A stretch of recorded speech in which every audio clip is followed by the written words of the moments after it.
welcome to Nugg Talk. Hello, everybody, and welcome to the first inaugural episode of Nugg Talk, a weekly basketball podcast where we talk about everything going on in the NBA, and more specifically, everything going on with your Denver Nuggets in the association. I'm your host, Loki, and today with me I have my co-host, Phil. Hello. Yeah, that's Phil. That's going to be his intro for that one. This could be one single hello. Nice. Anyways. Go Nuggets. Great. Anyways, first off, we want to start off by saying congratulations to the Toronto Raptors for winning the 2019 NBA Finals. That was pretty impressive, beating the Warriors 4-2 and having Kawhi Leonard be the Finals MVP, being the third player to win multiple Finals MVPs with different teams, being LeBron James and Kareem being the other two, and then being the first player to win a Finals MVP in each conference, which is pretty impressive. What do you think about that, Phil? Kawhi has grown on me as a player. He's pretty funny, right? He's pretty funny.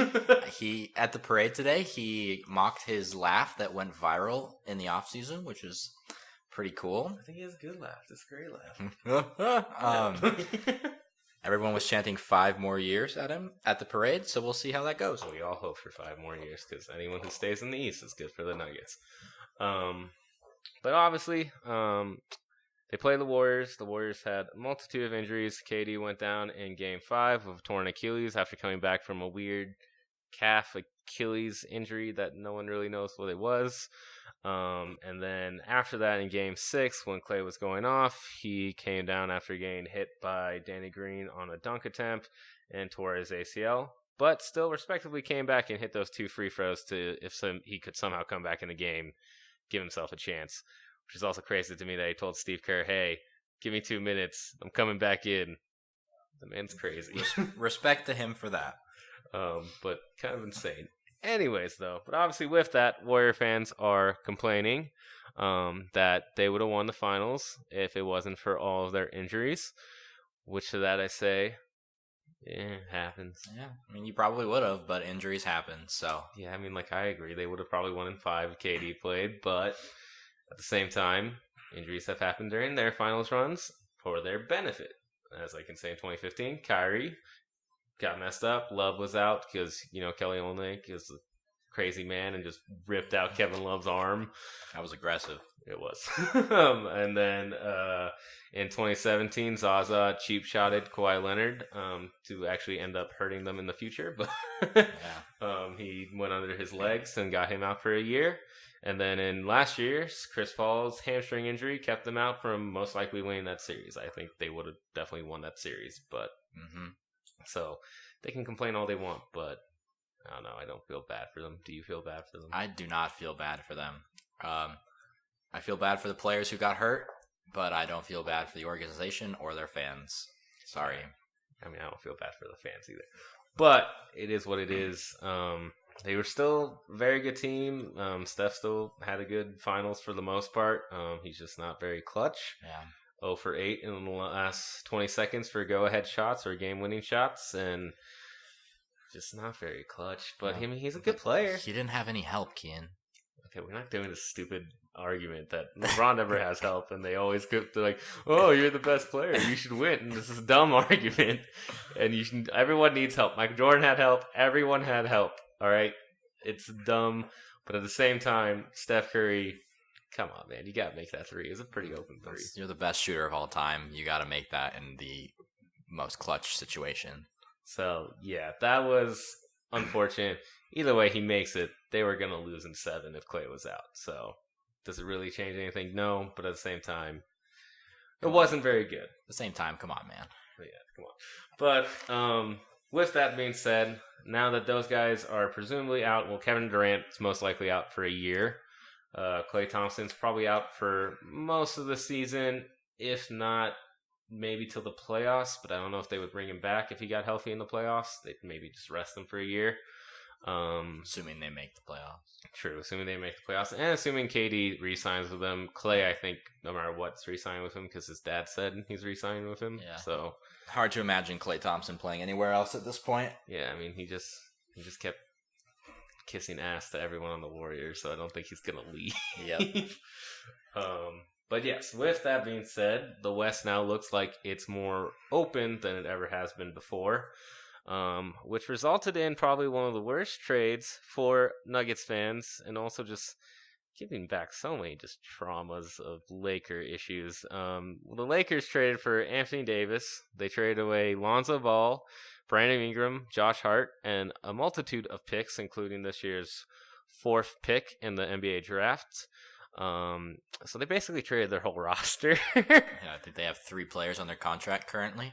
I think they have LeBron, they have Kuzma, they have some random guy who's like $1 million, and then Davis. So they have like 4 people on their contract That's or something. crazy. But yes, so now Anthony Davis is a Laker, and that is very unfortunate for being a Nuggets fan. Obviously, there was other teams that had a chance to go get Anthony Davis, one being the Boston Celtics, who would refuse to give up Jason Tatum. And what are your thoughts on that? I mean, it seems like it was a 1-year rental, so I can't really fault them for that. I think their biggest mistake they made was not trading for him at the trade deadline. I frankly think that they should have just I would have traded Kyrie for Anthony Davis, and then at least you would have gotten something back, because you can make an argument that Anthony Davis has more trade value than Kyrie, so maybe they would have gotten a picks or a player or something just in case Anthony Davis did leave. Plus, they probably would have done quite well in the playoffs. True. They probably would have done very well. I don't know if the Pelicans would have just took Kyrie. They probably would have asked for picks and stuff too.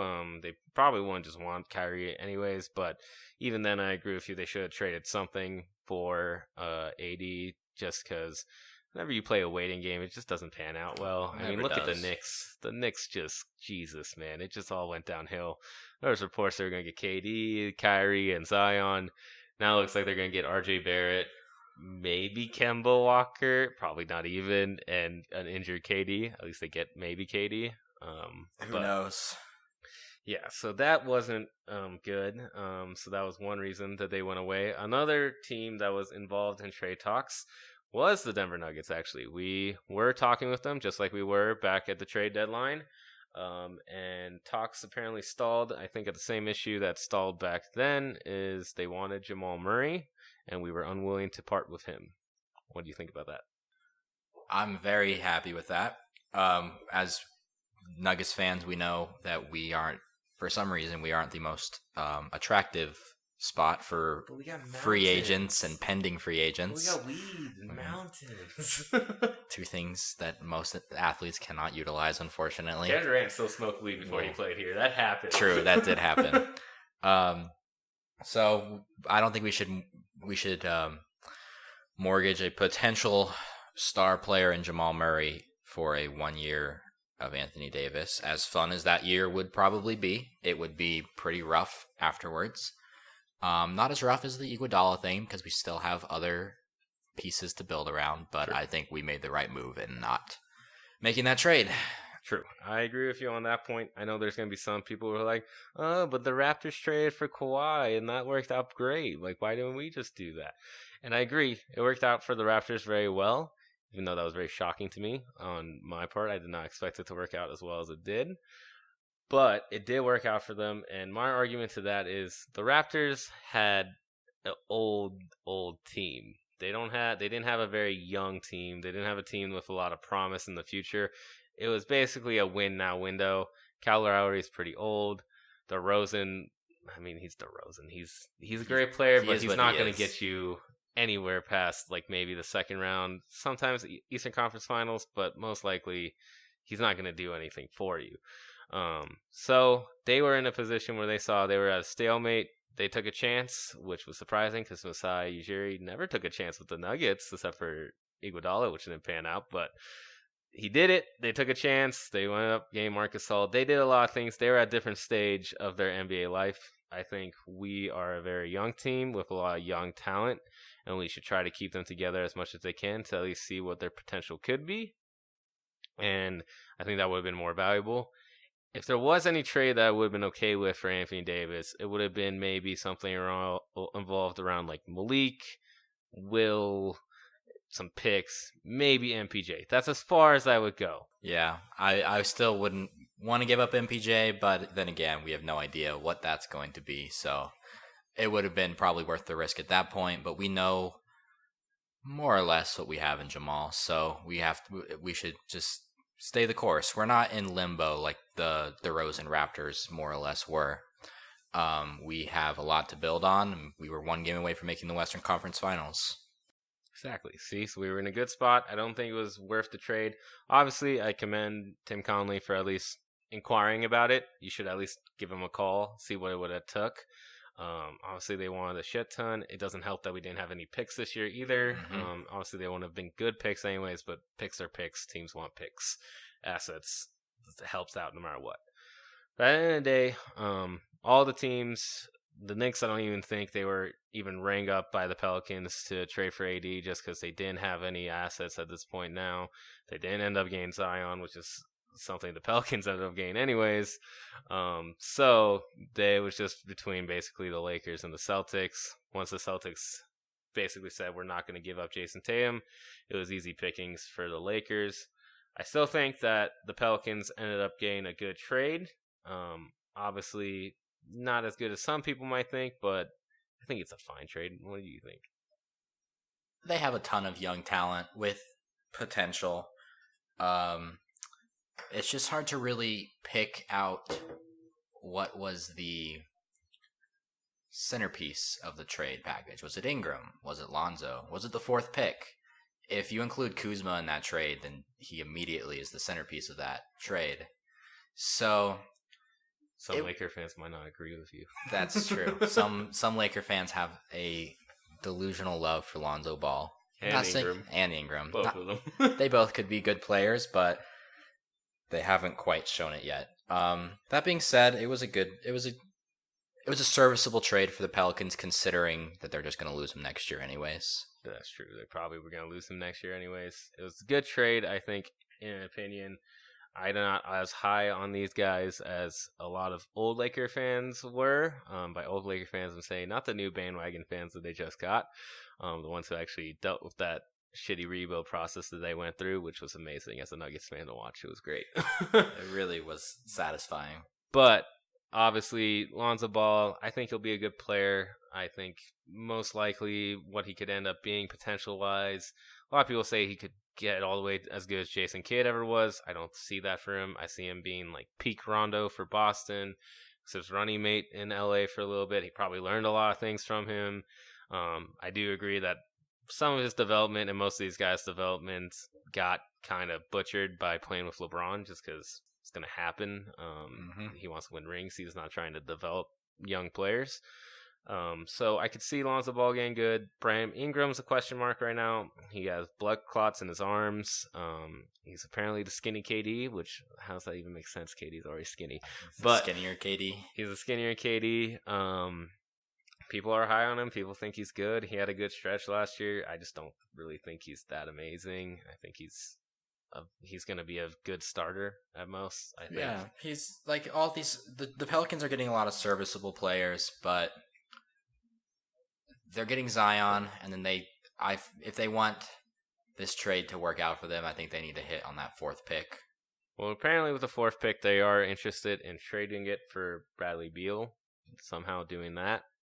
I don't know how they would do that. I don't. It doesn't make sense for them to trade for a veteran player at this point. I guess they just want a star or something. I don't know. David Griffin's going all out, baby. I guess they're gonna get a star. It's gonna be Zion. He's like, even if he doesn't play like a star, it's gonna bring the circus to town. He's gonna be the rookie of the year, without question of doubt. He's gonna be rookie of the year. He's gonna be one of the best players we've seen in a while, at least athletically.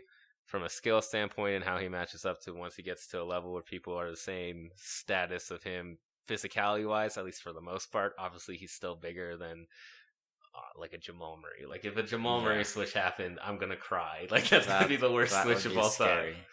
So I don't want to ever see that. It's going to happen next year. I'm going to cry when it happens. But, yeah, they got good pieces. They did what they could do to help themselves out. Obviously, for us, our view set for it, they could potentially be something to worry about in the future. But again, that's if everything pans out. I don't really think it will, maybe, but I don't know.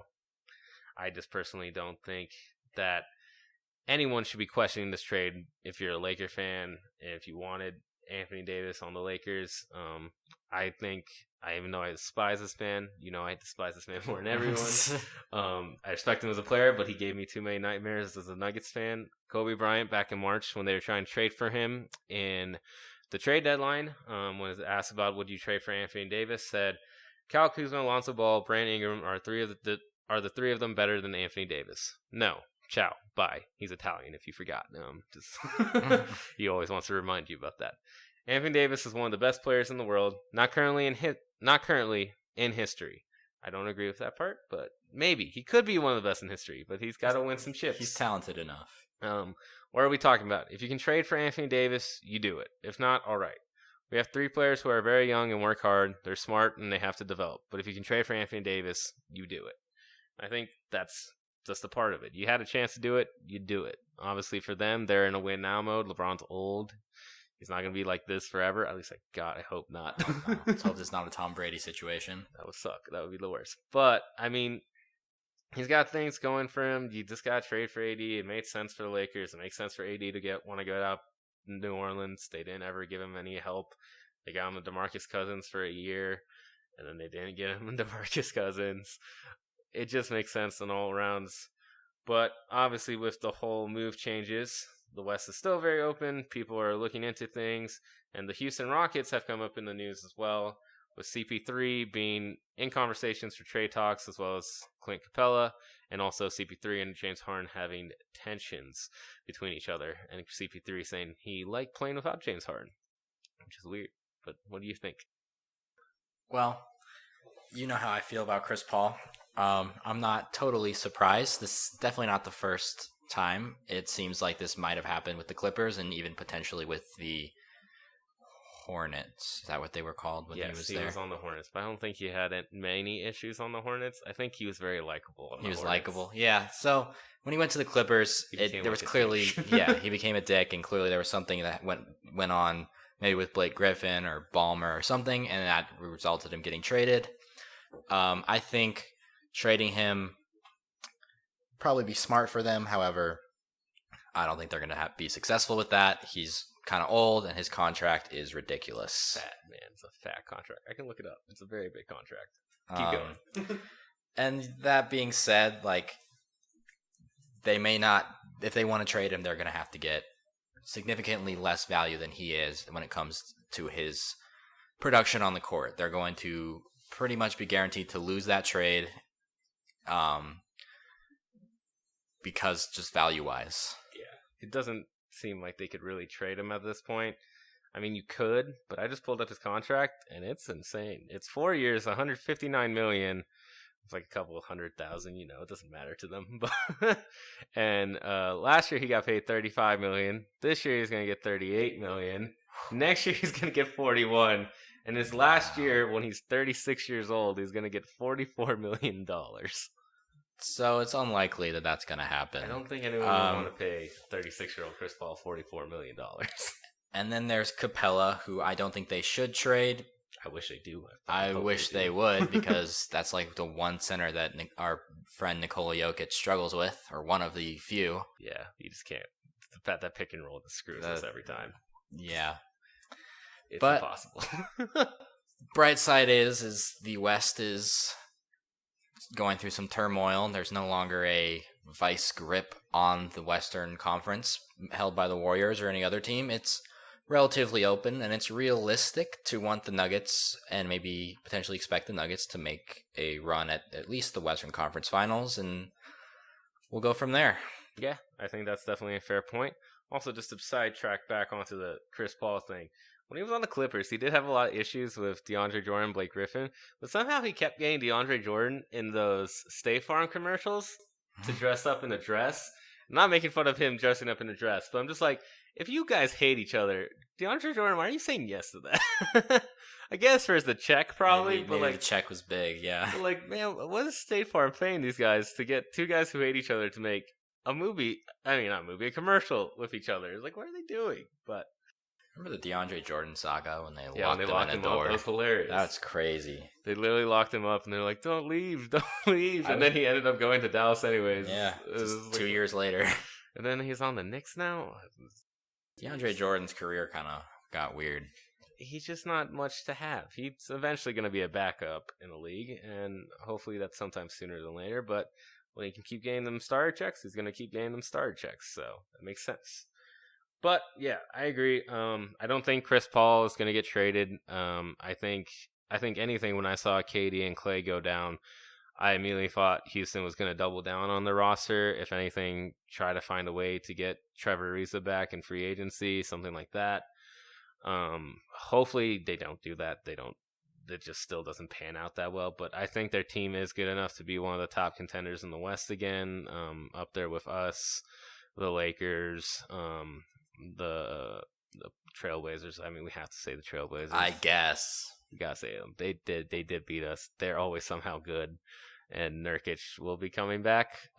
So I'll say them. I'm not gonna say maybe Utah, but maybe Utah. And then Thunder overrated. Free agency will determine if we put the Clippers in this conversation. Yeah, I'm not gonna say Clippers until free agency happens. If they get Kawhi, Clippers are probably gonna be the favorite with the Lakers. But it depends if they get Kawhi or not. We don't know. But at the moment, yeah, I would say it's very open for a lot of people to, compete in the West. People are going to be trying really hard this free agency. People are going to be trying to find ways to make their team better. It's basically just going to be like how the East was last year. LeBron left. People knew it was open. There were so many trades in the East. The 76ers got 2 All-Stars. The Bucks kept trading for, good role players. The Raptors got Kawhi. They got Marc Gasol. I think you'll see the same thing happening in the West this summer and going into the year. And that leads us going into the NBA draft, which is coming up this Thursday, which is very early. I didn't expect it to be this quick. It's really quick. I feel like Game 7 would have happened yesterday. Yeah, Game 7 was supposed to be yesterday, or Sunday, whenever you listen to this podcast. But I mean, I think it's just very strange that it's quickly coming up. Obviously, the first pick is going to be Zion. Number 2 is already predicted to be Ja Morant, which means Conley's most likely going to be on the trading block, which is also another scary piece because Utah has been very interested in Conley for a long time. Mm-hmm. I wouldn't be surprised if Miami goes after him. There's probably whoever doesn't get D'Angelo Russell is probably going to go after Mike Conley. Expect the Celtics to pursue him. Probably most likely because they think Kyrie's leaving, which I mean everyone does. The Celtics are a lot like Lakers. The Lakers, they think that they can get everybody, so we'll see how that all pans out. True. So that's going on. And then third pick, most likely going to be RJ Barrett going to the Knicks as he refuses to work out with anyone else, which I think is a bold and dumb move for him. I don't know why anyone would want to play for that franchise right now, but I mean, I do think he should be the third pick. I get that. But maybe work out with other people. Yeah, you never know what's going to happen. The Knicks may trade out. Who knows what they're going to do. They may trade out. That has been reported. They might trade with the Hawks, who have 2 picks in the draft. The 2 top 10 picks, but so this just might happen. You never know. Things might happen. He might just go. If he goes to the Hawks, that'd actually be most beneficial. I have no clue how none of these guys wanted to go to the Hawks. I know they don't have a choice, but if I could choose, I would want to go to the Hawks and play with Trae Young and John Collins and all those guys. But obviously, they don't have a choice. But anyways, draft coming up. Lean to the Nuggets. Exciting news, but we don't have any picks. Mostly because we had to trade them away because no one wanted Kenneth Faried. So there you go, Nets. You got our pick. It wasn't actually good. So it wasn't a good pick, so it worked. It honestly worked out. We got to dump the salary. Maybe we'll see another salary dump. And even if we don't make any moves, we are still essentially getting a first-round acquisition this year because we're going to actually get to see Michael Porter Jr. play this year. And you say Michael Jordan Porter? I almost said Michael Jordan Porter. But we're going to see him in Summer League in about a month, and he was the 14th pick. Could have been the first pick if he hadn't gotten hurt. So true, he was projected to be. Obviously, first pick. If we redid the whole thing, it's going to be Luka, but that is neither here nor there. top 5 pick, we'll say. Yeah, but yeah, we don't have any picks, which is unfortunate. It's really kind of sad that we don't have any. But like you said, we do have a rookie, so at least that's good news.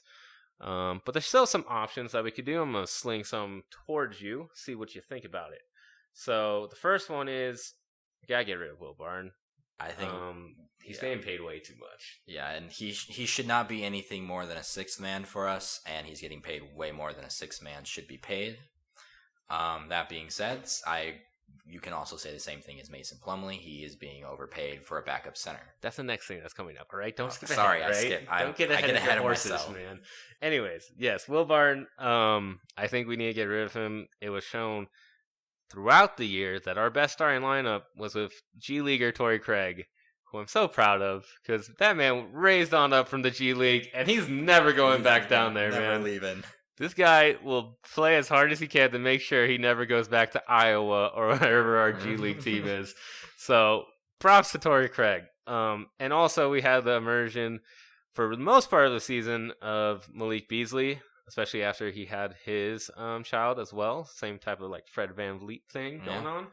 You just want to get better in the NBA, have a kid, apparently. Apparently, that's the trend. But, Will Barton, he didn't play up to. Obviously, he got injured to start off the year, which definitely didn't help with like rhythm and anything like that. But even when he came back, he didn't actually start playing well until like semi into that Portland series. He did help us a little bit in that, but he's not worth the money. I think the best thing to possibly do is somehow find a team that needs a small forward, a starting small forward, even a bench small forward, and is willing to take on that contract. And even if we get some bad picks for it because it's a salary dump and they know we're trying to salary dump, I'm okay with doing that. I'd rather get young talent that we don't have to pay a lot, that can help open up some free agency cap space for now and also for the future when we have to eventually extend Jamal and Malik. I don't think we'll extend Juancho. No, we won't. I feel like we'll keep him on. We'll keep him for the year that he's left, but it's a prove it or leave it year basically for Juancho. But yeah, I don't think that 4 years, $53 million for Will Barton to just wildly shoot up shots, make bad decisions, and sometimes get hot is going to work. Mm-mm. Obviously, like I told you, to me, he's the Hulk of our team. He's either Bruce Banner and he doesn't show up, or all of a sudden he's the Hulk and he's going crazy. Willed thrill, baby. But yeah, I just don't think it's worth it. So if there's somehow a way, I believe that we can get picks, I think that'd be the best option to do. What do you think? Do you think we should trade him for picks, players? The only player I would want to get, not anyone specific, but I would want to trade Will Barton for a backup power forward, because Trey Lyles is more than likely gone, and Juancho isn't going to cut it. True. I do agree with that. But at this point, I just would like to dump his salary in any way possible. It would be cool to maybe pick up a late first-round pick, but then again, our roster's pretty deep. We don't really need a pick. I'll take a second-round international stash player. Who knows? Man. Let's get the second Jokic. Yeah, he's gonna get another guy during a Taco Bell commercial. He's gonna be like, "Look, this guy, he's our next star, baby. He's our superstar. I'm not gonna luck into him at all." Like that's what Tim Connolly does. He just finds international players. There's also that Vlado Kankar guy. I don't know how to say his name. It's like Vlatko Kankar or something. Yeah, that guy. Like he's eventually gonna come over at some point. He's gonna be at Summer League. Sounds like he's gonna be here this year. Yeah, so if he's here this year, we gotta have to give up some spots or something. Is he a center? I don't remember. I can look it up because he could potentially be in competition for a backup center. I know he's a big man. I just don't know. I don't how big know what he is. Let's see. He does not say his position. What the hell is he? How tall is he?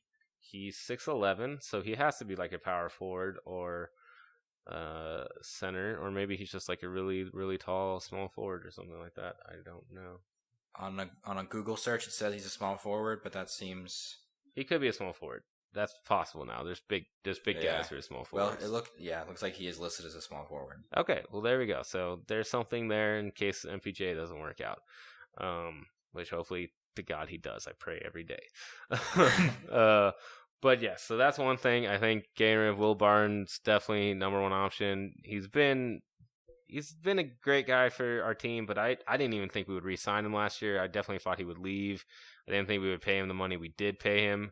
And with, like I said, with the emergence of Torrey Craig defensively and Malik Beasley offensively, I don't think it's makes sense to get a guy who's not good defensively, really, and also just neither. Sometimes he's hot, sometimes he's just cold as a brick. Like he can't even hit anything. He's like a worse J.R. Smith, and we don't really need that. Exactly. So if there's possibility to trade him, I think that would be the best thing to do. And now going on to Plumlee, I think actually Plumlee had a great year. He did. I hated Plumlee 2 years ago. I think he was definitely overpaid. I think we definitely messed up. We could have just gave him a qualifying offer because no one was going to sign him, and all of a sudden we decided to give him a huge contract. That was a mistake. But he actually had a good year last year, but still defensively he's lacking. We need a rim protector, and if there's a possibility to trade for one, even if he's not as good as a player as Plumlee, I don't care. If his salary's cheaper and we can get him, I want it. I agree with that. And Plumlee did have a good year, but he was also quite the liability in the playoffs. I don't like Plumlee. He was good this year, I admit it. But I think he was terrible in the playoffs, and his shot is so broken that in the NBA that we are currently watching, it just doesn't fit on a team. Like you put him on there, you're basically playing 4-on-5 on offense. He hit some threes though, baby. He hit a 3. I witnessed it live. It was awesome, and that was the highlight of my Plumlee experience, and I don't wish to see anymore. That is true. That is the highlight of a Plumlee experience. If we were gonna do though a bad contract for a bad contract, I would get Bismack Biyombo somehow. I would take Bismack because he's been on the bench before. He was on the bench for the Raptors. He did very good when he was on the bench for the Raptors. I think he's a good shot blocker. I think he brings a lot of energy, but he's also getting paid just a ridiculous amount. Like Plumlee's getting $12 million. He's getting even more than that. So in a way, I just think it's kind of ridiculous. But somehow to salary dump those guys, that would be the best thing to do just to open up spots in free agency. If we can somehow get a pick, I would like just to have a pick just because I think it's always good just to try to store and stash talent if possible. And you never know, you could get a steal. Like hopefully MPJ will be a steal when we look back on it 10 years down the line. That would be ideal. But yeah, I mean, we'll see how the draft goes. Obviously, we'll just like, there's going to be a ton of trades. There's going to be all this stuff. They say that every year. I never really see a lot of trades. I mean, there's always like one or two, and sometimes they're just people are just trading picks. Like last year, it was just Trae Young for Luka Doncic. Mm-hmm. Which, by the way, what the hell? Yeah, that was a bad trade. They both turned out to be good players, but the Hawks still messed up. Luka is way better than Trae Young. I love Trae Young, but the Hawks could have had Luka, and that was a mistake. I like Trae Young because if Jamal doesn't pan out, then we can get Trae Young in free agency because him and MPJ are best friends. That's true. They hang out all the time. They went on vacation together. They're all on one of those weird like floaty tube things, like laying down next to each other. They're the new banana boat. Yeah, they're gonna be the new banana boat, and they're gonna be on the Nuggets. It's gonna be great. But yeah, so we don't have a lot going on in free agent currently. I mean, the draft currently. I do think most of it is just going to be a lot of Zion news shoved down your throat. ESPN's going to have a camera on him 24/7 till he leaves that building, which is warranted. He is a very good player. He deserves it. I mean, but he went to Duke, and I don't like Duke, but definitely one of the better prospects we've seen in a while. I'm hesitant to say that he's better than Luka, but he very well could be. Yeah, it's gonna be weird because they're different players, but Luka's another thing, man. That step back he has is insane. Luka's clutch. Also, that dunk he had on us, we were at that game, and I really hated when he dunked that over. I don't forget who it was over. It was like over Paul, I think. It was over like 3 people. And I was just like, "What are you doing, man?" I was really worried until Jokic just hit that crazy game winner. But we have the better European, so that's what matters. Yeah, it was awesome. He even said that, which is also cool.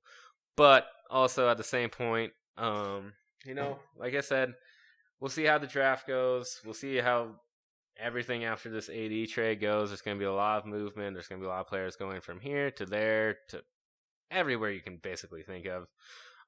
So we'll see how the trades go, I assume we can make predictions for who we think is going to get traded during the draft. You can go first if you think if any players are going to get traded during the draft.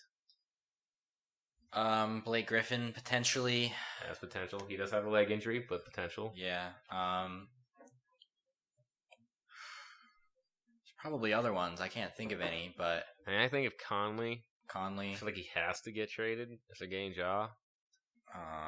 Yeah, that's true. I feel like him. DeRozan's been on the market again. Doesn't totally make sense Unless the Spurs are trying to just start over. It doesn't really seem to make sense. They might be going for a rebuild. I don't know. Apparently, it's rumored that this might be Pop's last year too. So yeah, that could be. I could see that happening. I think mainly just those guys. There's probably other ones that we can't think of. But if anyone has any ideas, please feel free to leave it down below. We'll look at it. But for last thing that we have to say on this podcast, I was watching a segment earlier today on ESPN. They actually talked about the Nuggets. Wow. For once in their lives. What a surprise. They actually talked about the Nuggets. And no, it's no surprise to me. It was Jalen Rose who started it up. Wow. And thanks for Jalen Rose because, we drafted him. We got him. He still loves us kind of. But they were talking about because of the Anthony Davis trade, they don't think that they'll be able to get another superstar free agent, the Lakers. They don't think that will happen. They think it's very unlikely that they can free up that much cap space and then sign the rest of the roster, which again, I still think that's very possible that they could do it, but hopefully not. Let's hope that the trade doesn't go through, so Anthony Davis gets his trade bonus, and so they don't have enough cap space for a max slot. Then they just have to get players. But if that happens, and they can't do that, and they don't get Kyrie, they don't get Kawhi, they don't get Jimmy or any other Laker people who they want, they talked about who they think should be the favorites to win the title next year. And they started talking about it. Jalen was hesitant to say who he wanted to say was going to win the title when he was on that show, Get Up. He said that he's going to wait to see where Kawhi goes. Kawhi decides a lot of it. So I think in Jalen's mind, he thinks it's either going to be Toronto or the Clippers who should be the favorites, depending on where Kawhi goes. But he said, don't sleep on us. And then after that, they started talking about MPJ. This is where I got excited. So Woj said on the show, he said, coming reports out of our practice facility and our coaches and things like that is every time he practices, and he practices every day, even with the drop foot thing he has, he's been amazing. That's exciting. Absolutely amazing. Tearing it up. Which I hope is true. Because as a Nuggets fan, if you want that can change the whole dynamic of everything. If MPJ is... Let's be real. Even if MPJ outplays Zion, Zion's going to win Rookie of the Year. Nah, it's going to be MPJ sucking. But watch Summer League, and then let's see where it goes. I hope he busts his ass in Summer League. I just hope he Let's hope he drops 30 in the first game, and then he stops. I hope he's playing. so good that they make him stop playing. They're like, you're too good to be here. That'd be the best thing ever. I'll see if that happens. That happened actually with Jamal. So, it's possible. Jamal was really good when he was in Summer League that they actually benched him for the rest of it. But it's exciting news to hear that they said that. And after that was said, Jay Williams, who's another reporter on ESPN, he actually picked us to be the favorites to win the title or maybe the Western Conference. It was kind of vague the way he said it. Mm-hmm. But he said he picked us because he believes we have more bench power than the Lakers, which if everything pans out the way, even if they actually get all-star player, their bench is going to be ass. It is. It's going to be bad. If they decide to just do LeBron and Anthony Davis and focus on their bench, they might actually end up being a better team because of it. It might be better, but still probably not going to be that great of a bench. Yeah. It's not going to be better than ours. I can already say that. Our bench is pretty good. Obviously, there's some tweaks that we need to do. There's going to be some movement with Paul Millsap's contract, Trey, and IT, and Tyler Lydon getting basically kicked out, or we assume they're going to get kicked out of the organization because IT didn't pan out as well as we thought it would. Trey had a terrible season, and Tyler Lydon, I'm sorry, man. Why did we even draft you? I don't know why we drafted Tyler Lydon. Trey Lyles and Tyler Lydon was probably the biggest mistake of Connolly's career because I think we as Nuggets fans all know what we lost potentially because of that.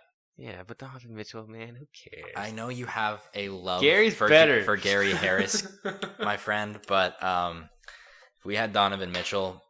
Let me see Donovan Mitchell shut down Damian Lillard. Can you imagine a lineup of Jamal, Donovan Mitchell, MPJ, Millsap, and Jokic? Yeah, that's one of the best starting fives in the NBA. Yeah, but Gary Harris is not that much. Okay, it's a downgrade, but it's not that much. It's a downgrade, but let's step back real quick and talk about Gary Harris's value because he had an injury-riddled season. However, he's turning into the lockdown defender that a lot of people talked about he could be. We just need him to shoot better, and then he could be one of those 3-and-D guys that every contender has. Danny Green, Klay Thompson. Gary Harris needs to get on one of the All-NBA defense teams next year. That should be his goal. If he doesn't do that, that's kind of sad. He should at least be like getting more votes than he did. He shouldn't just have like 2 more votes than Jokic got. Yeah. I don't even know how Jokic got a vote, but he did, and it was really funny. Should we run through some expectations for a few guys on our team, or should we just can hold that off? But like I said, MPJ reportedly to be very, very good in practice. Then again, you can take these with a grain of salt because it's coming from our own organization. We're not going to say he's not good. Like, we're not going to be like, oh, he's looking kind of iffy, or oh, he looks like he might not be able to play or stuff like that. We're not going to say he's bad, but it's still a good sign because Woj is a pretty, he's reliable. It's a reliable resource. So if he's hearing that from his resources, I trust it. I believe that it means that he has potential to be as good as we hopefully think he could be. Obviously, it's not going to come the very first year, but if he can just get us buckets, it's all I care about. If he can just rein in some threes, get to the line, dunk, be athletic, be our yammer, because we don't have a yammer, and I really want one. we need MPJ to flash his potential. He's gonna be at best the third option for us next year. And if he is as good as advertised, then he should easily get his touches. He probably won't start. That's what we're going to say. Yeah. He's not going to start right away. Be excited, but temper your expectations. Yeah, like he's not going to start right away. He's not going to just be in the starting lineup. Even if he kills it in Summer League, he kills it in preseason. Like, I really doubt they just start him. Malone's very much a guy who trusts his veterans and sticks with his veterans that we've seen. Will Barton, Plumlee. So he's going to stick with the veterans. So even if somehow we do trade Will Barton and stuff like that, I expect either Will Barton or Torrey Craig to start the season for us. And MPJ hopefully will win his spot from there on. And if MPJ wins a spot during the regular season and we still have Will Barton, we'll be forced to trade Will Barton. So exactly, we will have no choice. At this point, I think just get ahead of it and do it in the draft. But yeah, so for the most part, West is wide open. AD went to the Lakers. That sucked. It's the worst thing that probably could have happened for Nuggets fans. Also because there's 2 things I actually wanted to add to that I forgot to add. There's 2 bright spots that we could have in this trade situation. One is we're young anyways, so we can wait out this 2-year window if they are actually amazing and just roll past everyone and go to the finals 2 years in a row. Because we can wait out till LeBron gets old because we are young and we're not our players aren't even near our prime yet. So that's one bright side. The other bright side is this could totally not pan out. Like, maybe it's just good on paper. That's true.